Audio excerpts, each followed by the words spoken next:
Iran યુદ્ધની આગની ઝાડ હવે વડોદરાના રસોડા સુધી પહોંચી છે। વડોદરામાં કોમર્શિયલ ગેસનો જથ્થો ખૂટી પડતા હોટલ અને રેસ્ટોરન્ટ ઉદ્યોગના ચૂલા ઠરવાની નોબત આવી છે। 36 જેટલા ગોડાઉનો અત્યારે ખાલીખમ છે।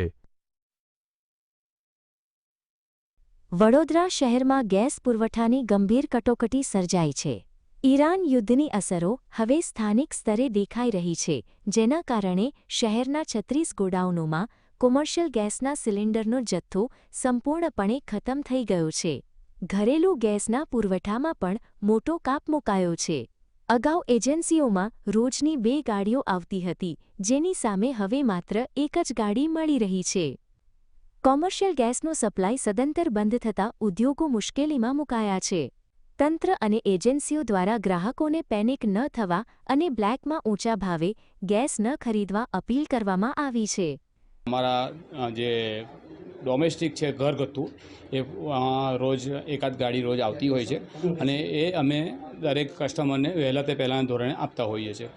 अत्यारे अमारी जोड़े जे कॉमर्शियल सिलिंडर छे जे रेस्टोरंट में के फैक्टरी में वपराय ए बोटलो अत्यारे आवता नथी छेल्ला 3 दिवसथी, એટલે એની થોડી ગુમો છે પણ એ કદાચ 1-2 દિવસમાં થોડું સ્ટ્રીમલાઇન થઈ શકે એવું છે।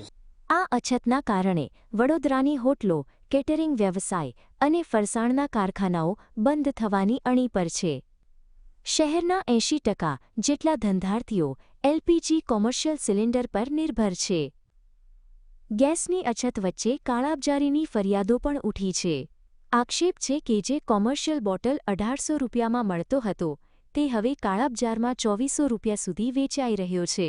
જેને જરૂર નથી એ 2-3 બોટલો લેવા માંડ્યા છે, ત્યાં જઈ નથી મળે ત્યાં જેની જોડે પાઇપલાઇન છે કે જેની જોડે બોટલો બી પડ્યા છે, એમના ઘરે પાઇપલાઇન આવી ગઈ છે પણ એ લોકો પોતાના સ્પેરમાં બોટલો ભરાઈને રાખે છે, એના લીધે થોડી ક્રાઇસિસ જેવું અમને લાગે છે। રાંધણ ગેસની વધતી અછતને કારણે સામાન્ય જનતામાં ફફડાટ ફેલાયો છે અને લોકો ગભરાટમાં આવીને ઘરેલું ગેસનું એડવાન્સ બુકિંગ કરાવી રહ્યા છે।